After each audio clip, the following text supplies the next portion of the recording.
Hello friends, welcome to सरकारी exam fighter. आज की क्लास में आप सभी का स्वागत है। तो जो लोग दिल्ली पुलिस की तैयारी कर रहे हैं उन लोगों के लिए आज की क्लास बहुत ज़्यादा इम्पोर्टेंट है, क्योंकि आज की क्लास में हमारा टारगेट रहना चाहिए 25 में से 20 क्वेश्चंस का। जैसे हम लोग आज 20 क्वेश्चंस कर रहे हैं, तो आज आपका टारगेट रहना चाहिए 20 में से 18 क्वेश्चंस का। इसी प्रकार से आप लोगों को रोज़ के टारगेट फिक्स करने हैं, तभी आप लोग एग्ज़ाम क्लियर कर पाओ। तो हम लोग प्रैक्टिस सेट चला रहे हैं अपने चैनल पे। तो प्रैक्टिस सेट क्या होता है, आपके एग्ज़ाम में बहुत ज़्यादा हेल्प करता है। तो प्रैक्टिस सेट को एंड तक देखना है आपको और क्लास में अंत तक बने रहना है। चलिए शुरू करते हैं आज की क्लास। आज की क्लास का पहला क्वेश्चन हमारे सामने आ चुका है और इस क्वेश्चन में कुछ इस प्रकार से कहा गया है कि निम्नलिखित श्रृंखला में कौन सी संख्या प्रश्न चिन्ह के स्थान को प्रतिस्थापित करेगी। यहाँ पे आपको एक श्रृंखला दी गई है, सीरीज दी गई है और यहाँ पे क्वेश्चन मार्क दिया गया है। इस क्वेश्चन मार्क के स्थान पर कौन सी संख्या आएगी उसके बारे में आपको बताना है। यहाँ पर 4 ऑप्शंस भी आपके सामने दिए गए हैं, तो आप लोग देख सकते हो। इसको करेंगे कैसे सॉल्व, वो मैं अभी बताऊँगा आपको। तो पहले आप लोग करिए इसको सॉल्व, फिर मैं करके दिखाता हूँ, ठीक है। तो आप लोगों ने कर लिया होगा। अब हम करते हैं इस क्वेश्चन को सॉल्व और अपने आंसर निकालते हैं जल्दी से। तो सेकंड्स में इसका आंसर कैसे निकालेंगे उसके बारे में बताते हैं। तो क्योंकि आपको एग्जाम में बहुत ज़्यादा टाइम बचाना होता है, उसके लिए एक बहुत अच्छी अप्रोच है इसको सॉल्व करने के लिए।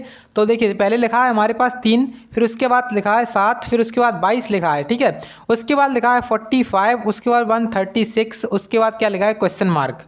तो देखिए इसमें क्या हो रहा है, इसमें कुछ नहीं किया है, बस इसमें इन्होंने ये किया है कि 3 दूनी होता है 6, 3 दूनी कितना होता है 6 होता है, 3 का 2 से मल्टीप्लाई किया है प्लस 1 कर दिया है। उसी प्रकार से यहाँ पे 7 तिये होता है 21, 7 का अगर 3 से मल्टीप्लाई करेंगे तो 7 तिये होता है 21 और 21 में 1 जोड़ेंगे कितना हो जाएगा, 21 में 1 जोड़ेंगे तो हो जाएगा 22, ठीक है। उसी प्रकार से 22 दूनी कितना होता है, 22 दूनी होता है 44 और उसमें 1 जोड़ देंगे तो 45 हो जाएगा।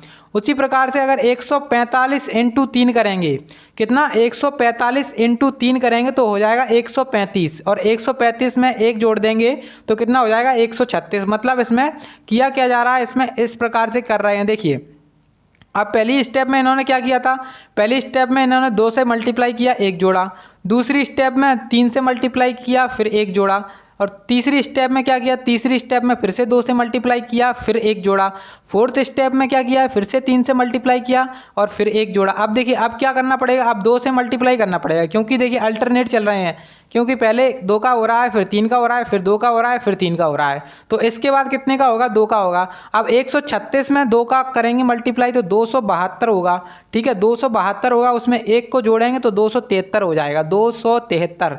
यहाँ पे आपका मात्र सेकेंड्स में आंसर आने वाला है जब आप लोग इस क्वेश्चन को सॉल्व करोगे। ऑप्शन नंबर ए यहाँ पर आपका राइट आंसर हो जाएगा इस क्वेश्चन का। Option number A right answer हो जाएगा, ठीक है। उम्मीद है कि आप लोगों को समझ में आ गया होगा। सो अब हमारे सामने नेक्स्ट क्वेश्चन आ चुका है और इस क्वेश्चन को एक बार अपने से सॉल्व करने की कोशिश करें और फिर मैं बताता हूं इसके राइट आंसर को और इसकी ट्रिक को। तो करिए सॉल्व इसको।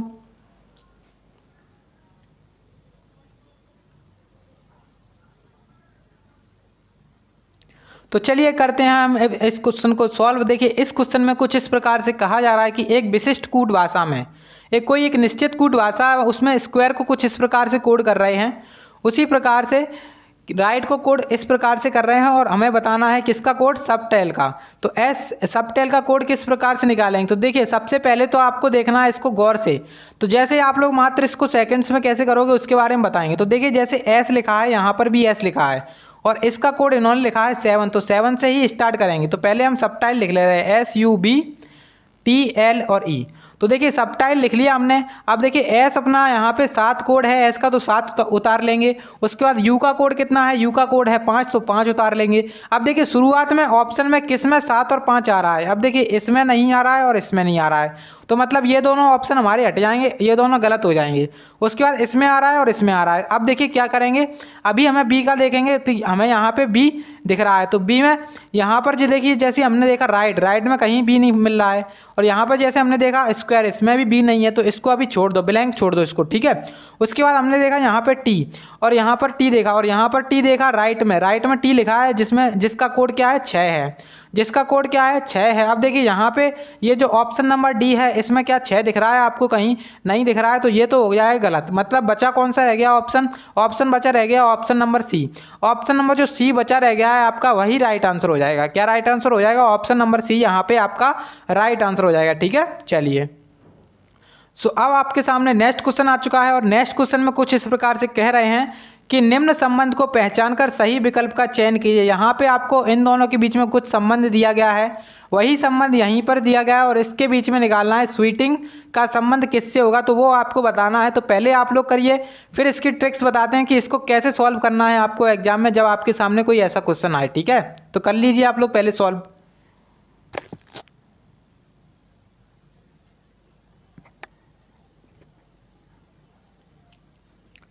चलिए करते हैं हम इसको सॉल्व। पहले इसकी देखेंगे लॉजिक, तो पहले इसमें कुछ लॉजिक लगाया गया होगा, वो लॉजिक देखेंगे। तो देखिए जैसे हमने देखा यहाँ पे लिखा है ब्रदर, BROTHER, ब्रदर लिखा हुआ है, इसको क्या लिखा है CSQUIG और S। अब देखिए इन्होंने किया क्या है, B के बाद होता है C एक जोड़ दिया है, R के बाद होता है S एक जोड़ दिया है, O के बाद Q लिखा है यानी कि 2 जोड़ा है। ठीक है, उसके बाद T के बाद U एक जोड़ा है, I के जो H था उसका I हो गया है, एक जोड़ दिया है इसमें भी। ठीक है, इस और ये देखिए E था, ये E को G लिख दिया है, इसमें 2 जोड़ा है। अब इसमें R जो है, R को क्या लिखा है, R को लिखा है S यानी कि एक जोड़ा है। तो देखिए ऐसा, अब इसमें इन्होंने लॉजिक क्या लगाया, जो अपनी कॉन्सोनेंट है, मतलब जो अपने व्यंजन है, हिंदी में व्यंजन ही कहते हैं शायद इसको, तो जो कॉन्सोनेंट होते हैं और जो वॉवेल होते हैं उनका इसने खेल चलाया है इस क्वेश्चन में। कॉन्सोनेंट में क्या, जो अपने कॉन्सोनेंट हैं उसमें क्या किया है, कॉन्सोनेंट में केवल एक जोड़ा है और अपने जो वॉवेल हैं जैसे AEIOU हैं जो अपने कॉन्सोनेंट, सॉरी अपने जो वॉवेल, ठीक है, तो AEIOU अपने वॉवेल हैं और वॉवेल में क्या किया है, 2 जोड़ा है। ठीक है, तो O आता है अपना 15 पे, ये एक वॉवेल है यानी कि स्वर है, इसमें 2 जोड़ेंगे तो कितना हो जाएगा, 17 हो जाएगा और 17 पे आता है Q। ठीक है, उसी प्रकार से E आता है 5 पे, ये भी एक अपना वॉवेल है, इसमें भी 2 जोड़ा है तो ये अपना 7 हो गया यहाँ पे G। ठीक है, तो इस प्रकार से इन्होंने बस कुछ नहीं लॉजिक लगाया, बस ये लॉजिक लगाया है कि जो अपने व्यंजन है यानी कि कॉन्सोनेंट है उसमें एक जोड़ा है और अपने जो वॉवेल हैं उसमें 2 जोड़ा है। ठीक है, तो बस यही चीज़ लगानी है हमें स्वीटिंग में। तो स्वीटिंग में लगाएंगे, अब देखिए स्वीटिंग लिखा है यहाँ पे SWEATIN और G, स्वीटिंग लिखा है यहाँ पे हमारे सामने। ठीक है, स्वीटिंग लिखा है। अब देखिए S के बाद आएगा T, क्योंकि S एक है व्यंजन यानी कि कॉन्सोनेंट, इसमें एक ही जोड़ा जाएगा। W में भी एक ही जोड़ेंगे, तो W में एक जोड़ेंगे तो क्या हो जाएगा, X हो जाएगा। उसके बाद E है, E में क्या जोड़ेंगे, देखिए अब आप लोग जैसे जोड़ना नहीं चाहते तो यहाँ पे जो E का कोड क्या है, G लिखा है, तो E का कोड यहाँ पे G लिख देंगे हम। ठीक है, उसी प्रकार से A का कोड इन्होंने क्या लिखा है, A का कोड लिखा है C, तो यहाँ पे हम C लिख देंगे। अब देखिए TXGC किस ऑप्शन में दिख रहा है पहले तो आपको, तो TX यहाँ पे F लिखा है तो ये गलत हो गया, यहाँ पे TXGB लिखा है यहाँ पे ये गलत हो गया, और यहाँ पे लिखा है TXGC और यहाँ पे लिखा है TXGC। उसके बाद आप देखिए 2 ऑप्शन हमारे सामने बचे हैं। अब देखिए यहाँ पे क्या है, यहाँ पे हमारे पास T है। अब T में क्या करना पड़ेगा, एक जोड़ना पड़ेगा, क्योंकि T क्या है, T एक कॉन्सोनेंट है तो इसमें एक जोड़ेंगे तो क्या हो जाएगा, T के बाद आएगा U। अब देखिए TXGCU किस ऑप्शन में, तो ऑप्शन नंबर D में यहाँ पे आपके सामने दिख रहा है, तो ऑप्शन नंबर जो D है वो आपका राइट आंसर हो जाएगा इस क्वेश्चन का। ठीक है, option number D right answer होने वाला है आपका इस क्वेश्चन का। ठीक है, चलिए उम्मीद है कि आप लोगों को समझ में आ गया होगा और आप लोगों ने भी इसका आंसर सही टिक किया होगा। अब आपके सामने अगला क्वेश्चन आ चुका है और अगले क्वेश्चन में कुछ इस प्रकार से कहा जा रहा है कि उस विकल्प का चयन कीजिए जो तीसरे शब्द से उसी प्रकार से संबंधित है जैसे दूसरा शब्द पहले शब्द से संबंधित है। यहाँ पे जो पेट और पाचन है इनके बीच में कुछ ना कुछ संबंध जरूर है, वही हमें किडनी और क्वेश्चन मार्क है, यानी कि किसके बीच में किडनी और किसका संबंध होना चाहिए।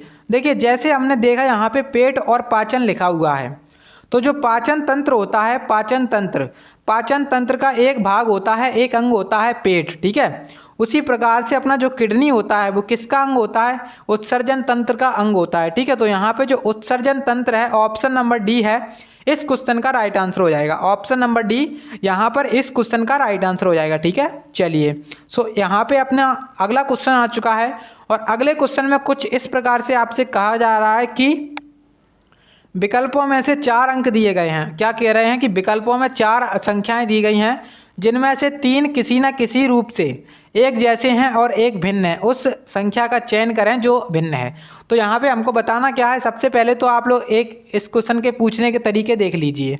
तो इस क्वेश्चन को कई तरीके से आपसे एग्जामिनर पूछ सकता है। देखिए एक तरीका होता है आपका जैसे यहाँ पे पूछा गया है कि संख्या भिन्न है उसके बारे में बताएं।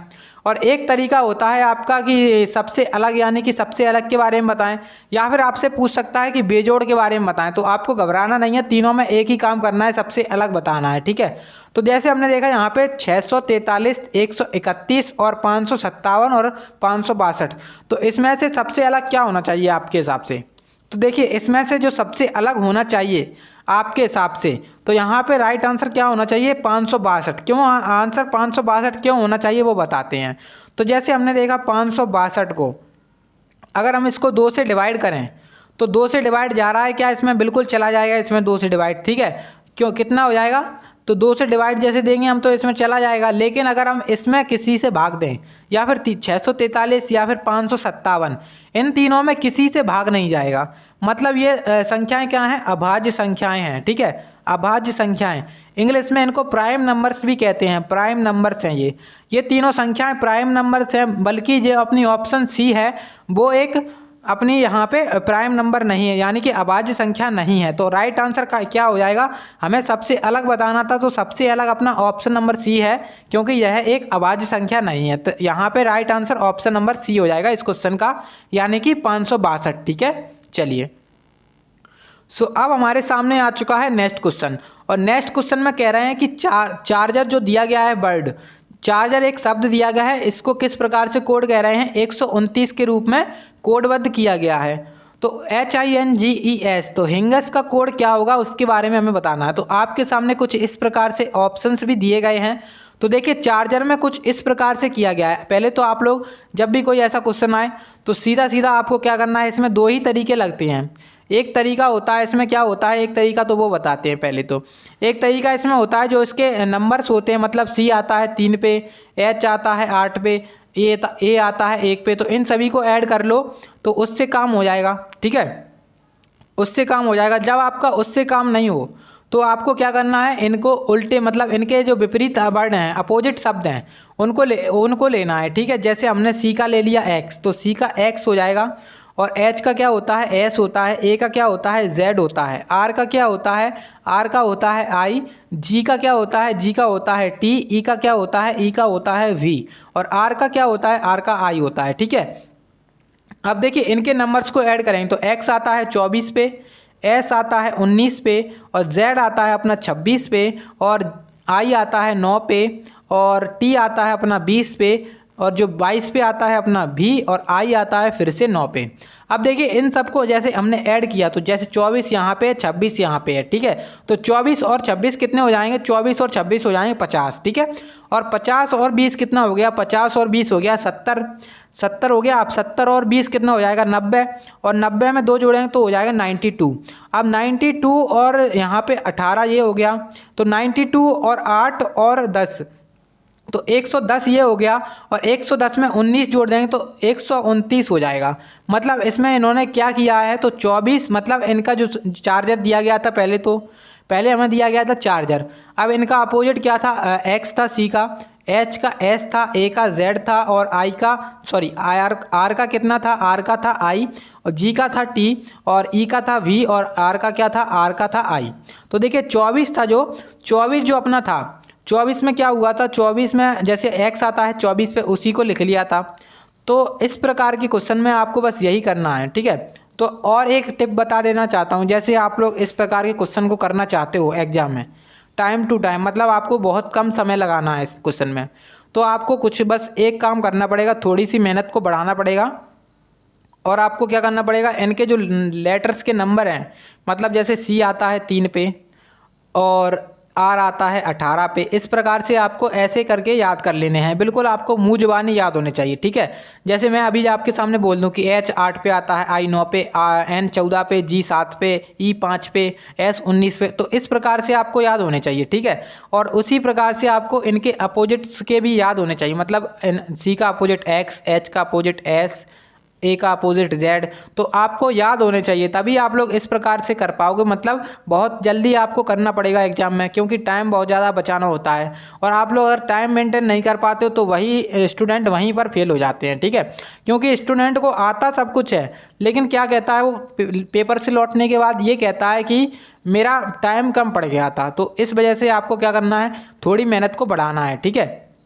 तो बस हमें हिंग्स का निकालना है, तो हिंग्स HINGS लिखेंगे, तो HING और E और S। देखिए S आता है 19 पे, S का अपोजिट क्या होता है H, और H का अपोजिट क्या होता है S, ठीक है। I आता है 9 पे, इसका अपोजिट क्या होता है, इसका अपोजिट होता है R।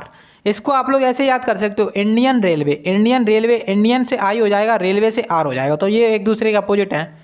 उसी प्रकार से M का अपोजिट N, G का अपोजिट क्या होता है, G का अपोजिट होता है T। आप इसको कैसे याद करोगे, ये मैंने ट्रिक खुद बनाई थी, GTA बाइक सिटी।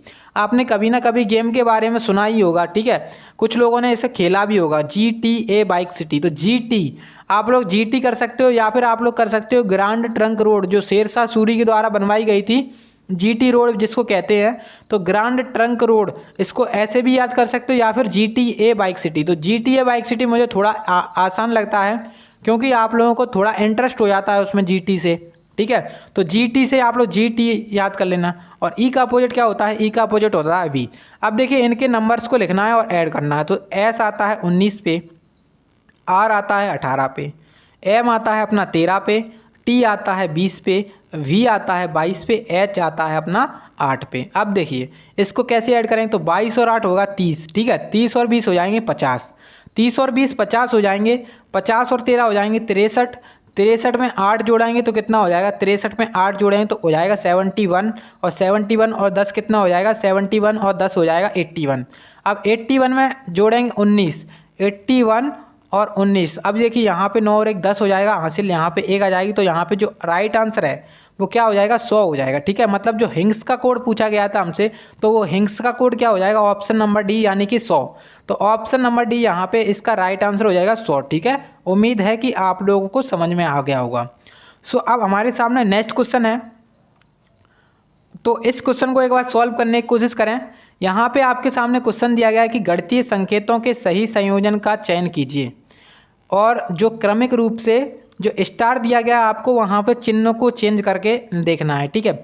तो जैसे हम यहाँ पे चिन्ह चेंज करेंगे, तो पहले आप लोगों को क्या करना है, आपको तो जब आपको इसकी बहुत ज़्यादा प्रैक्टिस हो जाती है, जब आप ऐसे क्वेश्चंस की बहुत ज़्यादा प्रैक्टिस कर लेते हो, तो आपको ये क्वेश्चन मात्र देखते ही बन जाते हैं, ठीक है। तो देखते ही बन जाते हैं, बस इसी का सॉल्व करेंगे। देखिए अब जैसे हमने देखा यहाँ पे फर्स्ट ऑप्शन है, और देखिए यहाँ पे जो अपना 5 है, इसके बाद 19 लिखा है सेकंड ऑप्शन में, यहाँ पे मतलब जो सेकंड वाला ब्लैंक है, स्टार है, वहाँ पे डिवाइड लगेगा।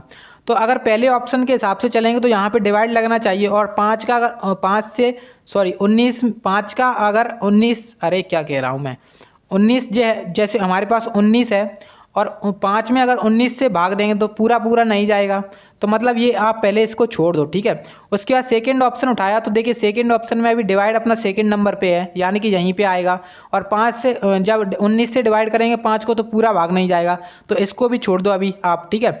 उसके बाद थर्ड ऑप्शन उठाएंगे यहाँ पे, तो थर्ड ऑप्शन उठाया हमने, जैसे यहाँ पे थर्ड ऑप्शन उठाया, तो 75 divide by 5 plus 19 equal to में कितना लेकर आना है, इक्वल टू में 5 इंटू 8, तो 5 इंटू 8 माइनस 6। अब देखिए 5 अट्ठे होता है 40, 40 में से 6 जाएंगे तो 34 बचेगा। अब देखिए यहाँ पे 15 पंजे 75 होता है, डिवाइड हो जाएगा तो यहाँ पे बचेगा 15, और 15 और 19 कितना होता है, तो 9 और 5 होता है 14, और यहाँ पे जो 34 हो जाएगा, मतलब 34 बराबर 34 निकल के आ गया, 34 इक्वल टू 34 निकल के आ गया, मतलब ये हमारा ऑप्शन सी काम कर गया।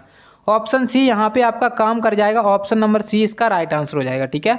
ऑप्शन नंबर सी आपका राइट आंसर होगा। तो देखिए आप लोग इस क्वेश्चन को ऐसे सॉल्व कर सकते हो, ऑप्शन एलिमिनेट तरीके से।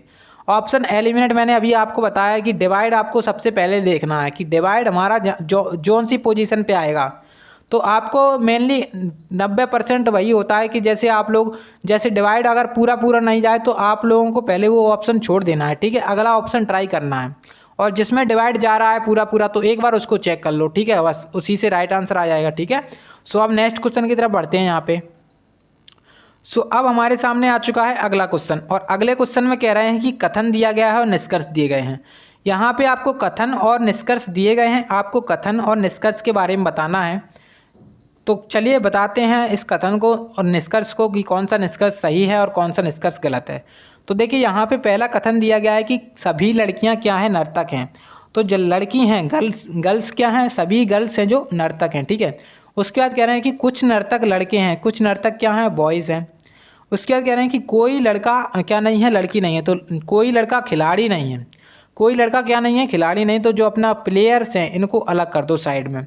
उसके बाद देखिए फर्स्ट निष्कर्ष कह रहे हैं, पहले निष्कर्ष में कहा जा रहा है आपसे कि कुछ नर्तक लड़कियां हैं, कुछ नर्तक लड़कियां हैं, बिल्कुल सही बात है। देखिए क्योंकि ये बड़ा वाला जो अपना सर्किल है वो नर्तक को व्यक्त कर रहा है, और अगर नर्तक के में से बीच में से एक लाइन डालें तो क्या वो अपने गर्ल्स वाले यानी कि लड़की वाले में जा रही है, बिल्कुल जा रही है। तो यहाँ पे कुछ नर्तक क्या हो जाएंगे, लड़कियाँ हो जाएंगी, तो ये एक सही है। उसके बाद हमने देखा सेकंड वाला, तो पहला वाला सही है।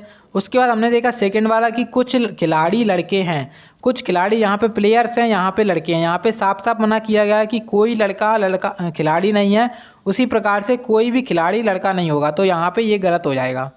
उसके बाद कह रहे हैं कि कुछ नर्तक खिलाड़ी हैं, कुछ नर्तक खिलाड़ी हैं, ये भी नहीं हो सकता है, ठीक है, ये भी नहीं हो सकता है, ठीक है। तो यहाँ पे ये भी गलत हो गया, तो ऑप्शन मतलब निष्कर्ष केवल एक ही सही है। अब ऑप्शन देखें कि केवल निष्कर्ष एक अनुसरण करता है कि किस ऑप्शन में है। तो जैसे हमने देखा यहाँ पे ऑप्शन केवल निष्कर्ष 1 और 2 और 1 अनुसरण करते हैं, तो ये गलत है। उसके बाद देखा हमने यहाँ पे कि निष्कर्ष 2 और 3 अनुसरण करते हैं, तो ये भी गलत है। केवल निष्कर्ष 1 अनुसरण करता है, तो यहाँ पे ये वाला राइट आंसर हो जाएगा option number C. Option number C जो है ना वो इस क्वेश्चन का राइट आंसर हो जाएगा, ठीक है। चलिए अब हमारे सामने आ चुका है नेक्स्ट क्वेश्चन, और नेक्स्ट क्वेश्चन में कुछ इस प्रकार से कह रहे हैं आपसे कि एक्टर को XYERO और ड्रिंक को क्या लिख रहे हैं, ड्रिंक को कुछ इस प्रकार से लिख रहे हैं। तो हिंग का बताना है हमको, HING का बताना है कि इसका कोड क्या होगा। तो आप लोग इसको सॉल्व करिए एक बार पहले, तो फिर उसके बारे में देखते हैं हम इसकी ट्रिक्स वगैरह क्या होने वाली हैं।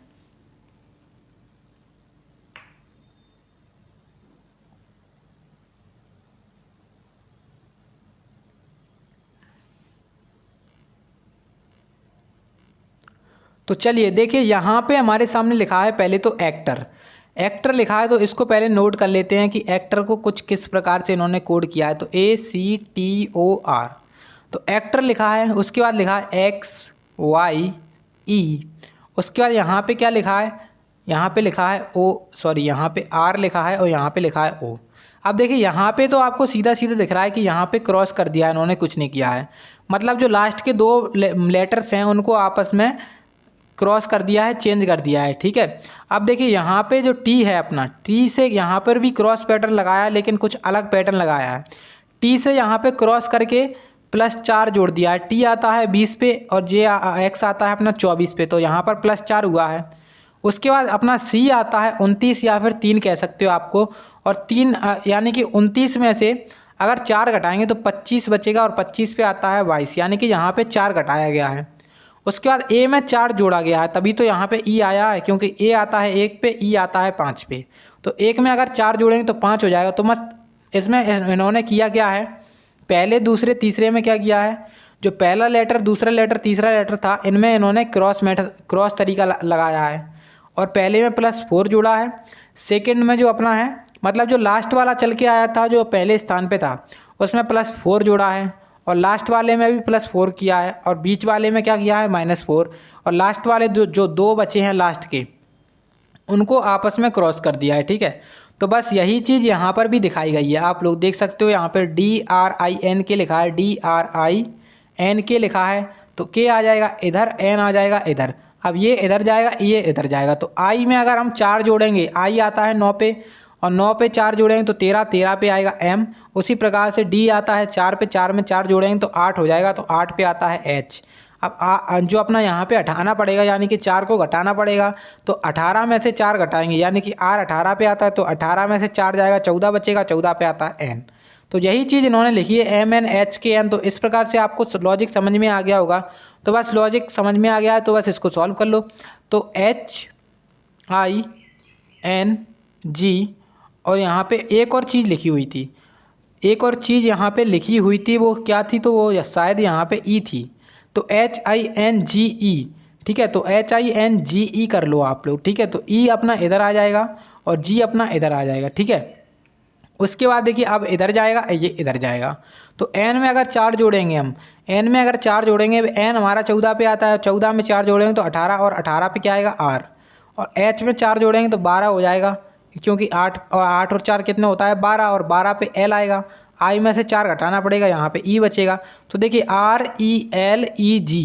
RELEG इसमें लिखा है, RELEE और RELEG यहाँ पे ऑप्शन नंबर बी में दिखा है यहाँ पे हमें।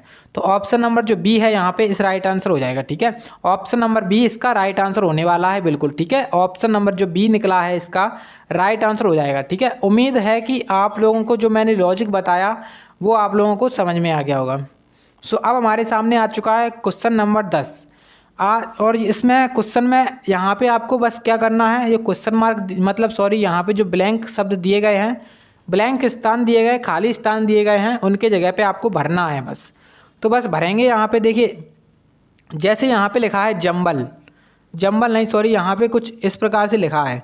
तो जैसे हम पहले इसको नोट ही कर लेते हैं एक बार। तो JM और उसके बाद B लिखा है, फिर एक ब्लैंक और है, फिर A लिखा है, फिर 2 ब्लैंक है, फिर U है, फिर उसके बाद क्या है एक ब्लैंक है, फिर B है, फिर एक ब्लैंक है, A D और J, ठीक है। अब एक ब्लैंक और है, फिर M है, फिर उसके बाद क्या है एक ब्लैंक और है, फिर एक यहाँ पे लिखा है, अब उसके बाद D। अब देखिए आपको करना क्या है, बेसिकली इसको आपस में देखना है, आपस में देखोगे आप इसको सॉल्व करने के लिए क्या करोगे, आपस में देखोगे। तो जैसे हमने देखा यहाँ पे जो M है इसके बाद लिखा है B, ठीक है, इस M के बाद इसके बाद लिखा है B, तो यहाँ पर भी हम B लिख लेंगे। अब देखिए यहाँ पे M के बाद डबल B हो गया है, M के बाद कितना हो गया है डबल B हो गया है, तो यहाँ पर भी M के बाद डबल B होना चाहिए, ठीक है। और B के बाद क्या है, यहाँ पे B के बाद A है।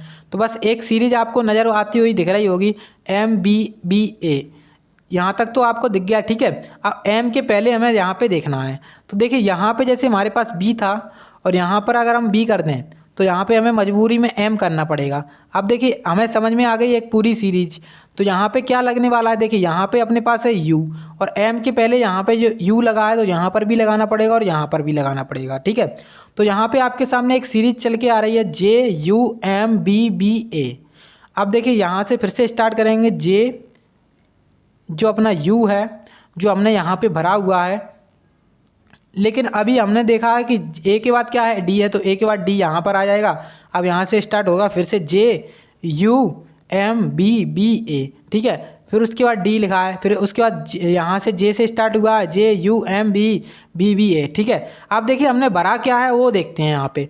तो जैसे हमने भरा, पहले में U भरा, पहला जो ब्लैंक था, उसके बाद सेकेंड वाले ब्लैंक में B भरा है, ठीक है। और अपने थर्ड ब्लैंक में क्या भरा है, थर्ड ब्लैंक में भरा है D। अब उसके बाद क्या भरा है हमने, अब देखिए यहाँ पे एक ऑप्शन अपना ये चला गया।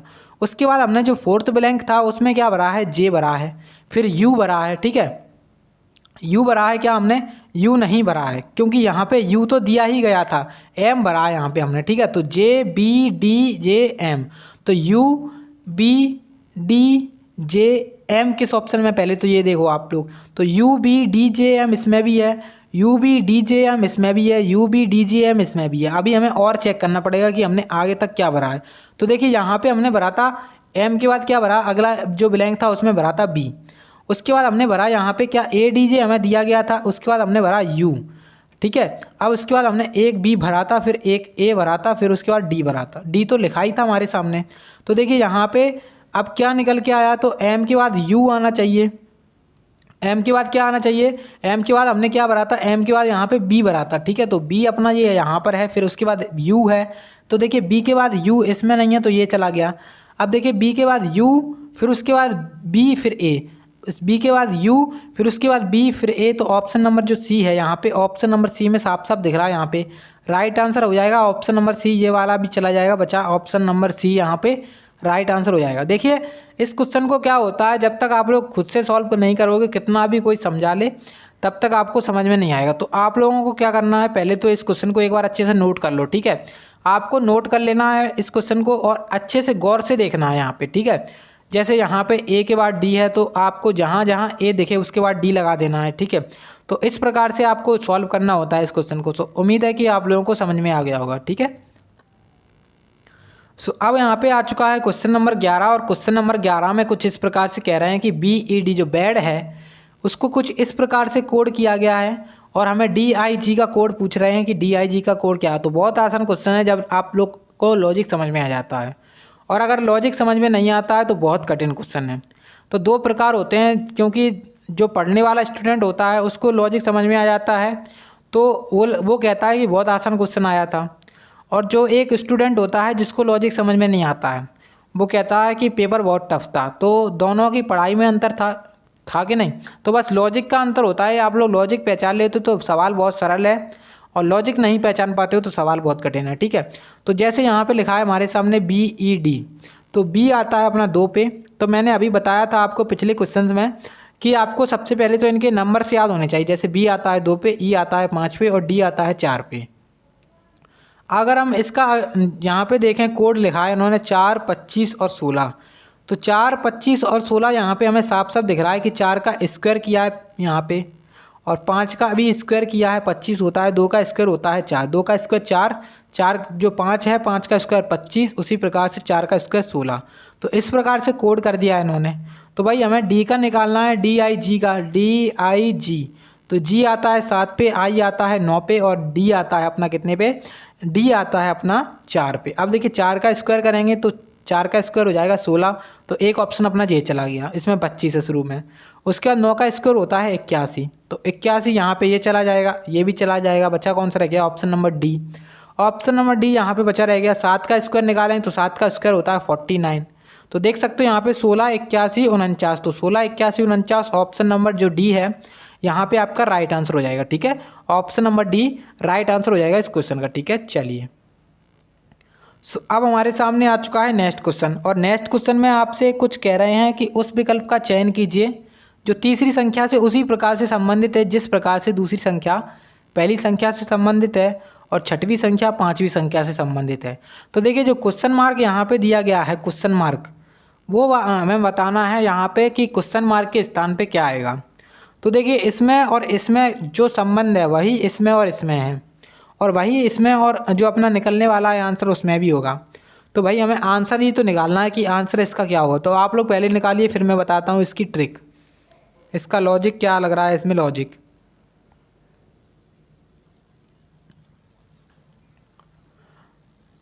तो देखिए यहाँ पे जैसे हमारे पास लिखा है 25, अगर 25 को देखें यहाँ पे, तो 25 को देखें यहाँ पे, अगर 175 में भाग दें, 175 में अगर भाग दें 25 का, तो कितने बार जाएगा? तो 25 से यहाँ पे 7 बार डिवाइड जाने वाला है। ठीक है, 7 बार डिवाइड जाने वाला है। ठीक है, उसी प्रकार से अगर हम 5 और 2 को ऐड करें, 2 + 5, तो ये भी 7 होगा। तो आप लोग देख सकते हो किया क्या है इसमें, इन्होंने किया कुछ नहीं है, जो अपने 25 हैं उसका मल्टीप्लाई किससे किया है? 2 + 5 से। ठीक है, तो यहाँ पे जो 25 है उसके बाद क्या आ जाएगा? 5 और 2 7, यानी कि 25 7 होता है 175। ठीक है, तो 175 कुछ इस प्रकार से लिखा है इन्होंने। वही चीज़ इन्होंने यहाँ पे की है, क्योंकि यहाँ पे लिखा है 15, इसका मल्टीप्लाई किया है इससे 1 + 6, 1 + 5 से। ठीक है, तो 1 + 5 यानी कि 6 हो जाएगा, और 15 छिक्के होता है कितना? 90। तो यहाँ पे वही चीज़ इन्होंने लिखी है 90। तो बस यहीं पे निकालना है। तो 27 का करेंगे मल्टीप्लाई किसमें? तो 27, 7 और 2 कितना हो जाएगा? 9 हो जाएगा। तो 7 और 2 9 हो गया, तो 7 निम्न में होता है 63। उसके बाद 7 दूनी होता है 9 दूनी होता है 18, और 18 में 6 जोड़ेंगे तो हो जाएगा 26। तो 200 यहाँ पे 18 में 6 जोड़ेंगे तो 24 हो जाएगा। ठीक है, तो 243 यहाँ पे राइट आंसर हो जाएगा। अब राइट आंसर किस ऑप्शन में है? तो ऑप्शन नंबर ए में है। Option number A right answer हो जाएगा इस क्वेश्चन का। ठीक है, ऑप्शन नंबर जो ए है वो यहाँ पर आपका राइट आंसर होने वाला है। ठीक है, उम्मीद है कि आपको लॉजिक समझ में आ गया होगा। सो ये क्वेश्चन काफ़ी ज़्यादा अच्छा क्वेश्चन है, एग्जाम लेवल का क्वेश्चन है। तो आप लोगों को यहाँ पे बताना है कि उस सही विकल्प का चयन कीजिए जो दिए गए शब्दों को तार्किक और अर्थपूर्ण क्रम में दर्शाता है। तो पहले तो आपको दिया गया स्टारफिश, उसके बाद दिया गया ब्लू व्हेल, उसके बाद दिया गया शार्क, फिर विशालकाय कछुआ, उसके बाद दिया गया पेंगुइन। और यहाँ पे आपको क्रम दिया गया है कि किस क्रम में लगाना चाहिए, जो हमारा अर्थपूर्ण क्रम निकलना चाहिए और तार्किक क्रम निकलना चाहिए। तो देखिए यहाँ पे आप लोग इसको करोगे कैसे, तो आपको यहाँ पे थोड़े से ज्ञान की ज़रूरत पड़ेगी। जब तक आप लोग इनके साइज वगैरह के बारे में नहीं जानते हो तो आप लोग इसको नहीं कर पाओगे। ठीक है, क्योंकि यहाँ पे जो सबसे बड़ी होती है इनमें से जो सबसे बड़ी होती है वो क्या होती है? जैसे हमारे पास स्टार फिश है, उसके बाद शार्क, यहाँ पे ब्लू व्हेल लिखा है, विशालकाय कछुआ, फिर पेंगुइन। तो यहाँ पे सबसे छोटे और सबसे बड़े के बारे में आपको पता होना चाहिए। तो सबसे छोटी तो आपको पता है स्टार फिश होती है, इस प्रकार से आपकी एक स्टार फिश रहती है, ठीक है, स्टार फिश रहती है आपकी सबसे छोटी। तो एक से स्टार्ट है सभी ऑप्शन, ये वाला नहीं है तो इसको हटा दो। उसके बाद जैसे हम देखेंगे यहाँ पे ब्लू व्हेल, शार्क। अब देखिए शार्क बड़ी होती है या फिर ब्लू व्हेल बड़ी होती है, इन दोनों में से कौन सी बड़ी होती है? तो इन दोनों में से बड़ी होती है अपनी ब्लू व्हेल। तो ब्लू व्हेल है अपनी शार्क के पहले आए, मतलब शार्क के बाद में आएगी, तो मतलब तीसरा पहले आएगा और जो अपना ब्लू व्हेल है वो लास्ट में जाएगा। अब देखिए 3 और 2 किस ऑप्शन में यहाँ पे दिख रहा है? पहले तो 3 और 2 साथ में पहले तो किस ऑप्शन में दिख रहा है? एक तो इसमें दिख रहा है यहाँ पे 3 और 2, यहाँ पर 3 और 2 है, यहाँ पर तो है ही नहीं, तो यहाँ पे इसको हटा दो। तो बचे हमारे पास 2 ऑप्शन, ठीक है। अब 2 ऑप्शन बचे अपने, एक ऑप्शन ये वाला और एक ऑप्शन ये वाला, 2 ऑप्शन चले गए। तो स्टार फिश होती है सबसे बड़ी, ठीक है, एक स्टार फिश सबसे बड़ी होती है, ये आएगी सॉरी क्या कह दिया मैंने, स्टार फिश सबसे छोटी होती है। क्या होती है? स्टार फिश होती है सबसे छोटी, यानी कि एक वाला आएगा अपना पहले नंबर पे। उसके बाद जो अपनी क्या आएगी, इसके बाद आता है जो पेंगुइन होते हैं ना, तो पेंगुइन आते हैं, तो वो पेंगुइन होते हैं स्टार फिश से बड़े। उसके बाद यहाँ पे जो विशालकाय कछुआ होगा वो आएगा, यानी कि 4th नंबर का अपनी आएगी। फिर उसके बाद शार्क, फिर उसके बाद जो लास्ट बचा है अपना ब्लू व्हेल। तो देखिए 1 5 4 3 2, यानी कि 154 32 ऑप्शन नंबर यहाँ पे दिख रहा है। कौन सा ऑप्शन नंबर दिख रहा है? सी वाला। सी वाला राइट आंसर हो जाएगा इसका, ठीक है। तो यहाँ पे आपको थोड़े से ज्ञान की जरूर पड़ने वाली थी आपको एग्जाम में ऐसे क्वेश्चन को सॉल्व करने के लिए। सो अब हमारे सामने आ चुका है नेक्स्ट क्वेश्चन, और नेक्स्ट में क्वेश्चन में कह रहे हैं कि a + b का अर्थ है कि b a का पिता है। और क्या कह रहे हैं अगली स्टेप में? कह रहे हैं कि a - b का अर्थ है कि b a का पुत्र है। अगले स्टेप में कह रहे हैं कि a/ b का अर्थ है कि b a की पत्नी है। तो देखिए यहाँ पे आपको एक फैमिली ट्री बनाना होता है, तो फैमिली ट्री बनाएंगे और इस क्वेश्चन को सॉल्व करेंगे। तो देखिए पहले तो हमारे सामने डिवाइड वाला है, तो डिवाइड वाला रिलेशन निकालेंगे। तो देखिए b a की पत्नी है, यानी कि a/ b का मतलब है b a की पत्नी, यानी कि p/ q का मतलब है q पत्नी है किसकी? q p की पत्नी है, ठीक है। तो q जो है ना वो लड़की है, किसकी पत्नी है? q p की पत्नी है, p अपना आदमी हो जाएगा, जेंट्स हो जाएगा। इन दोनों को प्लस कर देंगे, यानी कि ये है एक विवाहित युगल। उसके बाद कह रहे हैं अब यहाँ पे q वाला जो अपना q और r का रिलेशन दिया गया है, प्लस से दिया गया है। तो देखिए यहाँ पे जो q और r का रिलेशन है, देखिए जो r है वो q का पिता हो जाएगा, क्योंकि यहाँ पे b a का पिता है। ये पहला वाला रिलेशन आपको दिया गया है, b a का पिता है, उसी प्रकार से r q का पिता है। तो r आ जाएगा अपना ऊपर वाली स्टेप में। उसके बाद देखिए r और s का रिलेशन दिया गया है, तो r और s में माइनस लगाए। तो देखिए माइनस का मतलब क्या होता है? b a का पुत्र, यानी कि r s का पुत्र है, तो s r का पुत्र है, तो s आ जाएगा अपना इधर इसी वाली लाइन में, ठीक है। s क्या है? एक लड़का है, किसका पुत्र है? r का पुत्र है, तो इसका भाई हो जाएगा q का, ठीक है। अगली स्टेप में कह रहे हैं s गुणा t, तो s और गुणा t, तो s और गुणा t के बारे में देख रहे हैं। तो गुणा का संबंध देखें तो गुणा का संबंध में क्या कह रहे हैं? तो b a की माँ है, यानी कि t माँ है s की। तो t किसकी माँ है? s की, यानी कि जो r की पत्नी हो जाएगी वो कौन हो जाएगी? t हो जाएगी, ठीक है। अब अगली स्टेप में हमसे कहा जा रहा है, अगली स्टेप में कह रहे हैं t - g। तो t - g का मतलब होता है, जैसे माइनस चिन्ह यहाँ पे दिया गया है, तो माइनस चिन्ह में क्या कह रहे हैं? तो माइनस चिन्ह में यहाँ पे देखिए माइनस चिन्ह में t - g दिया गया है, और माइनस चिन्ह में कह रहे हैं कि b a का पुत्र है। b a का पुत्र यानी कि g t का पुत्र है, तो t का पुत्र कौन हो जाएगा? g हो जाएगा, ठीक है। तो यहाँ पे आप देखिए यहाँ पे जो t है और r हैं पति पत्नी हो गए। उसके बाद g s और q इन दोनों के लड़के लड़की हो गए, और इसका पति कौन हो गया? इसका पति हो गया q। अब देखिए हमें कुछ कथन और निष्कर्ष दिए, जो अपने यहाँ पे कथन दिए गए हैं, हमें वो बताना है कि कौन सा कथन सही है, वो देखेंगे अब।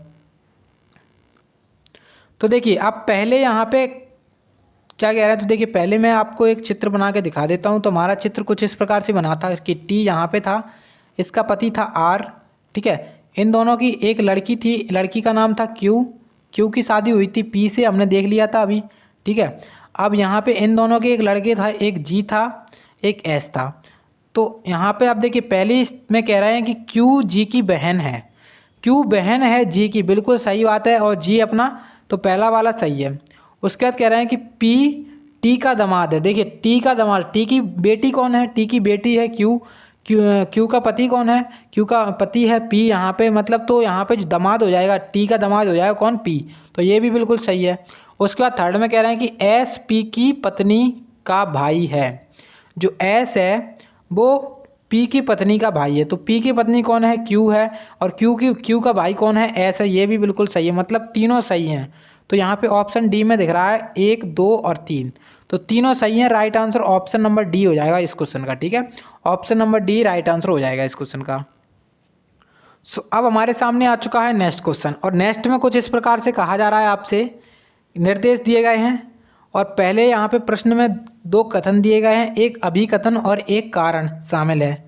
अब यहाँ पे क्या कह रहे हैं? दोनों कथनों को पढ़ें और तय करें कि निम्न उत्तर विकल्प में से कौन सा सही ढंग से इन 2 कथनों के बीच में संबंध को दर्शाता है। अब देखिए यहाँ पे पहला कथन अभिकथन और कारण दिया गया है 2। अभिकथन ए कह रहा है कि रॉकेट विज्ञान बुनियादी विज्ञान अवधारणाओं पर आधारित है, जैसे न्यूटन के गति के नियम। उसके बाद कारण कह रहे हैं कि रॉकेट किसी के द्वारा भी व्यक्तिगत रूप से तैयार किए जा सकते हैं। क्या ये सत्य बात है कि रॉकेट कोई भी तैयार कर सकता है? तो ये तो गलत बात हो गई, मतलब कारण आर तो अपना गलत हो गया। उसके बाद कह रहे हैं देखिए पहला ऑप्शन है यहाँ पे कि ए और बी दोनों सत्य हैं और आर ए की सही व्याख्या, ये गलत हो जाएगा क्योंकि अपना जो आर है वो गलत है, ठीक है। उसके बाद सेकंड ऑप्शन है यहाँ पे कि ए और आर दोनों सत्य हैं, तो ये भी गलत है। केवल ए सत्य है लेकिन आर असत्य, तो ये वाला सही हो जाएगा, ठीक है। ए सत्य है लेकिन आर असत्य है, ठीक है। तो यहाँ पे राइट आंसर हो जाएगा केवल ये ऑप्शन नंबर सी, क्योंकि जो अपना रॉकेट विज्ञान है वो बुनियादी विज्ञान की अवधारणाएं होती हैं, जैसे न्यूटन की गति का नियम, उसके आधारित चलता है, क्रिया की विपरीत प्रतिक्रिया, ठीक है। उसी प्रकार से यहाँ पे लिख दिया है इन्होंने कि रॉकेट किसी के द्वारा भी व्यक्तिगत रूप से बनाए जा सकते हैं, तैयार किए जा सकते हैं। क्या ऐसा है कि कोई भी पर्सनल व्यक्ति अपने रॉकेट बना सके? ऐसा तो है नहीं है, ठीक है। तो यहाँ पे जो आर है वो तो गलत है सरासर, और ए है बिल्कुल सही है यहाँ पे, ठीक है। तो मतलब हमने ऑप्शन सी देख लिया था अभी राइट आंसर, ठीक है। अब अगला क्वेश्चन है यहाँ पे आपके सामने, इसमें कहना है कि क्या आईटी कंपनियों के नए कर्मचारियों के वेतन में वृद्धि करनी चाहिए? पहला तर्क यहाँ पे दिया गया है कि हाँ, क्योंकि ताज़ा कर्मचारियों के पास नौकरी के कई अवसर हैं। उसके बाद सेकेंड यहाँ पे तर्क दिया गया है कि नहीं, क्योंकि वेतन वृद्धि कुछ कार्य अनुभव के बाद ही की जानी चाहिए। तो यहाँ पे देखिए हमें बताना है कि कौन सा सही है और कौन सा सही नहीं है। देखिए यहाँ पे जैसे हमने लिखा कि क्या आईटी कंपनी, जो अपनी आईटी कंपनीज होती हैं उनमें नए कर्मचारी रखे जाते हैं, स्टाफ रखा जाता है नया, तो उनके जो सैलरी होती है उसमें वृद्धि करनी चाहिए क्या, आपसे पूछा जाए, ठीक है। आप लोग जवाब दो। यहाँ पे पहला तर्क क्या आपके सामने? हाँ, कि ताज़ा कंपनी जो कर्मचारी है उसके पास नौकरी कई अवसर हैं, तो ऐसा क्या है आपके पास, आप लोगों ने देखा यहाँ पे। उसके बाद सेकंड यहाँ पे है कि नहीं, क्योंकि वेतन वृद्धि कुछ कार्य अनुभव के बाद ही की जानी चाहिए। तो जो तर्कपूर्ण यहाँ पे आंसर निकलने वाला है वो यही आंसर निकलेगा, ऑप्शन जो अपना तर्क है केवल दो यहाँ पे प्रबल है। क्योंकि देखिए यहाँ पे नहीं, क्योंकि वेतन वृद्धि तब की जानी चाहिए किसी भी व्यक्ति की जब वो काम में निपुण हो जाए, कुछ कार्य अनुभव हो जाए उसको, ठीक है। तो यहाँ पे ये ऑप्शन बी वाला है, ऑप्शन नंबर बी है इस क्वेश्चन का राइट आंसर हो जाएगा। Option number B right answer हो जाएगा इस क्वेश्चन का, ठीक है। सो अब हमारे सामने आ चुका है नेक्स्ट क्वेश्चन। अब नेक्स्ट क्वेश्चन आ चुका है और नेक्स्ट में कह रहे हैं आपके सामने एग्जाम में भी ऐसे ही क्वेश्चन आएंगे, बड़ी बड़ी लैंग्वेज आएगी काफ़ी ज़्यादा, और लैंग्वेज आपको घबराना नहीं है लैंग्वेज से, क्वेश्चन को बस आराम से पढ़िएगा और अपने आंसर्स को निकालिएगा। देखिए यहाँ पे क्वेश्चन में कह रहे हैं कि निम्नलिखित जानकारी को ध्यानपूर्वक अध्ययन कीजिए और नीचे दिए गए प्रश्नों के उत्तर दीजिए। देखिए यहाँ पे दिया गया है कि वरुण, कश्यप, अनिल, जॉनसन, सैमसन और प्रसाद एक पंक्ति में उत्तर की ओर सम्मुख बैठे हैं, लेकिन जरूरी नहीं कि इसी क्रम में हों। वरुण और कश्यप अंतिम छोर पर बैठे हैं, अनिल वरुण के निकटतम बाएं बैठा है। तो देखिए करते हैं इसको सॉल्व। तो जैसे हमने देखा यहाँ पे वरुण, कश्यप, अनिल, जॉनसन और सैमसन और प्रसाद। देखिए अब पहली स्टेप में कह रहे हैं कि वरुण और कश्यप, यानी कि जो वरुण है, पहले आप लोग 6 व्यक्ति बना लो, ठीक है। तो 1 2 3 4 5 6 उत्तर की तरफ देख रहे हैं, यानी कि इनका मुंह इस तरफ है उत्तर की तरफ। अब देखिए आपसे स्टेप में अगली में क्या कह रहे हैं कि वरुण और कश्यप अंतिम छोर पर बैठे हैं। मतलब जो अपनी लास्ट वाली लाइन मतलब है, तो वहाँ पे वरुण और कश्यप बैठे हैं एक एक छोर पर, ठीक है। अब मान लो यहाँ पे वरुण है और यहाँ पे कश्यप हैं। उसके बाद अगली स्टेप में कह रहे हैं कि अनिल क्या कह रहे हैं, अनिल वरुण के निकटतम बाएं बैठा है। अब देखिए वरुण तो यहाँ पे इसका बायां इधर होगा, इधर तो कोई है ही नहीं है, मतलब हमने इनको गलत बिठा दिया है, ठीक है।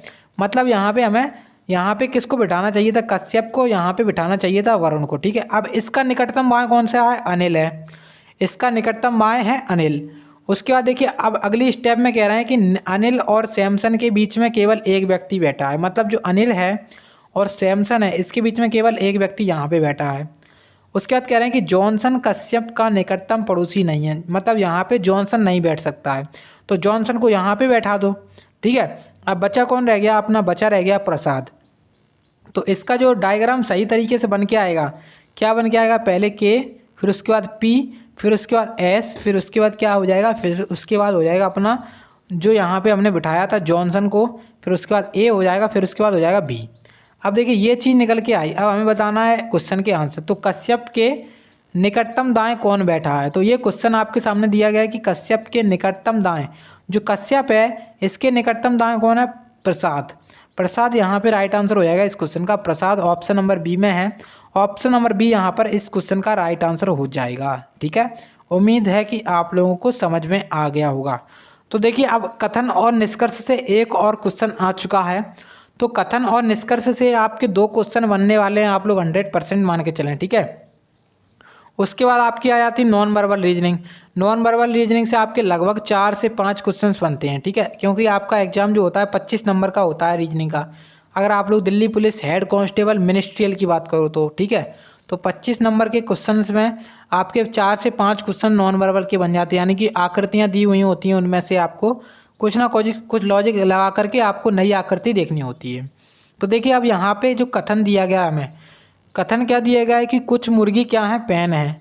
तो जो कुछ कुर्सी हैं, कुछ कुर्सी क्या है, पेन है, तो कुछ कुर्सी हो जाएंगी पेन। देखिए कुर्सी को क्या लिखेंगे, के लिखेंगे, कुछ कुर्सी क्या है, पेन है, इसको इधर लिख लिया।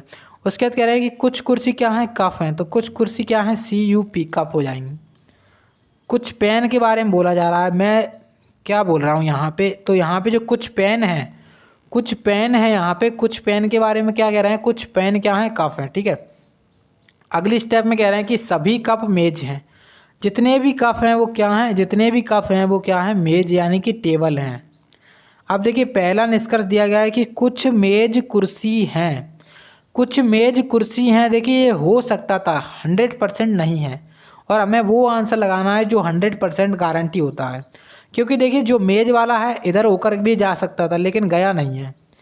अब देखिए अगले में कह रहे हैं कि कुछ कप पेन हैं, तो कुछ कप पेन है, यहाँ पे आपको साफ साफ दिख रहा है, ये डार्क पोर्शन मैं जो कर रहा हूँ वो कुछ कप पेन हो जाएंगे, ठीक है, तो ये तो सही है। उसके बाद कह रहे हैं कि सभी मेज पेन हैं, तो ये गलत है, मतलब केवल 2 वाला सही है, मतलब निष्कर्ष 2 सही है केवल।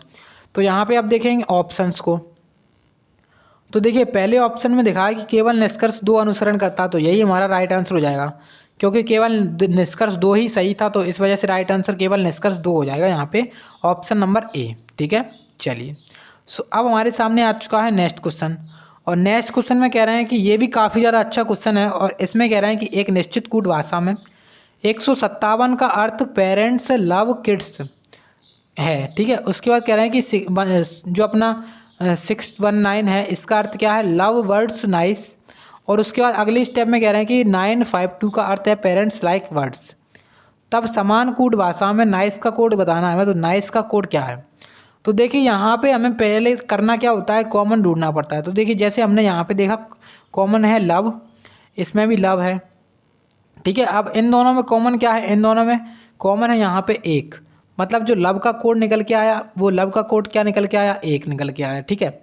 उसके बाद देखेंगे यहाँ पे नाइस लिखा है, यहाँ पे वर्ड्स लिखा है, तो देखिए parents like words, parents like words का यानी कि 952 है इसका कोड पेरेंट्स लाइक वर्ड्स का, और इसका वंश जो अपना 619 है, 619 में अपने यहाँ पे नाइस दिख रहा है, क्या बर्ड्स दिख रहा है, और इसमें भी बर्ड्स दिख रहा है। अब देखिए बर्ड्स दोनों में कॉमन है, और जिनके जो कोड हैं 952 है इसमें, और इसमें 619 है। तो देखिए यहाँ पे 9 कॉमन है, 9 और 9, मतलब जो 9 कॉमन है और इसमें वर्ड कॉमन है तो एक दूसरे के कोड हो जाएंगे, तो BIRDS, तो बर्ड्स ऑफ। अब देखिए बचा क्या, नाइस बचा रह गया। लव का कोड हमें पता चल गया 1 है, जो अपना बर्ड है उसका भी कोड पता चल गया कि 9 है। बचा क्या रह गया, 6 बचा रह गया, तो 6 किसका कोड हो जाएगा, नाइस का। 6 हो जाएगा नाइस का कोड, option number B. Option number B यहाँ पर राइट आंसर हो जाएगा इस क्वेश्चन का, ठीक है। तो अभी तक आप लोगों ने वीडियो को लाइक नहीं किया है तो प्लीज़ वीडियो को लाइक ज़रूर कर देना, क्योंकि बहुत ज़्यादा मेहनत लगती है वीडियोस बनाने में आपके लिए, ठीक है। और आपके एग्ज़ाम के पॉइंट ऑफ व्यू से सवाल बहुत ज़्यादा इंपॉर्टेंट हैं ये, तो एंड तक तो चलते ही रहिए, ठीक है। चलिए यहाँ पे अब आ चुका है नेक्स्ट क्वेश्चन, जो कि हमारा आज का लास्ट क्वेश्चन है। और लास्ट में कह रहे हैं क्वेश्चन में कि एक पासे के विभिन्न फलकों पर 3, 4, 5 और 6, 7, 8 लिखे गए हैं, ठीक है। अब क्या कह रहे हैं, इस पासे की 2 स्थितियां दी गई हैं, नीचे चित्र में दिखाई गई हैं। तो इस संख्या मतलब जो संख्या दी गई है 6, इसके विपरीत पर क्या होगा उसके बारे में आपको बताना है। 4 ऑप्शंस यहाँ पे आपके सामने दिए गए हैं। देखिए जैसे हमने देखा यहाँ पे 5, यहाँ पर 3, यहाँ पर 7, यहाँ पर 5, यहाँ पर 8 और यहाँ पर 6। तो आपको इन दोनों पाँचों में कॉमन क्या दिखा, तो इन दोनों पाँचों में आपको दिखा कॉमन 5। तो पहले आपको 5 लिख लेना है 2 बार, ठीक है। अब 5 के बाद इसमें क्या है, 5 के बाद इसमें है 8, तो 8 को लिख लेंगे। 8 के बाद क्या है, 6 है, ठीक है। अब देखिए यहाँ पे जो 5 है इसके बाद यहाँ पर है 3, इसके बाद यहाँ पर कितना है, 7 है। तो अब देखिए ये जो निकल के आया अपोजिट निकल के आए हैं। कैसे निकल के आए हैं, मतलब 8 का अपोजिट 3, 6 का अपोजिट 7 यानी कि विपरीत, और 5 का अपोजिट क्या हो जाएगा, 5 का अपोजिट जो है 4, ठीक है। अब हमसे पूछा किसका गया था कि तो संख्या 6 का अपोजिट बताइए, 6 का विपरीत बताइए। तो 6 का विपरीत क्या हो जाएगा, 6 का विपरीत हो जाएगा 7, यानी कि option number D. Option number D यहाँ पर इस क्वेश्चन का राइट आंसर हो जाएगा, ठीक है। ऑप्शन नंबर डी यहाँ पर आपका राइट आंसर हो जाएगा, ठीक है। तो आज की क्लास हो चुकी है कंप्लीट। अगर आप लोगों को इसकी PDF चाहिए तो मिल जाएगी आप लोगों को टेलीग्राम चैनल पे। सरकारी एग्जाम फाइटर के नाम से टेलीग्राम चैनल है, जाकर के ज्वाइन कर लेना। एंड जिन लोगों ने अभी तक चैनल को सब्सक्राइब नहीं किया है तो सब्सक्राइब जरूर कर लीजिएगा और नोटिफिकेशन बेल को दबा दीजिएगा। चलिए मिलते हैं अगली क्लास में।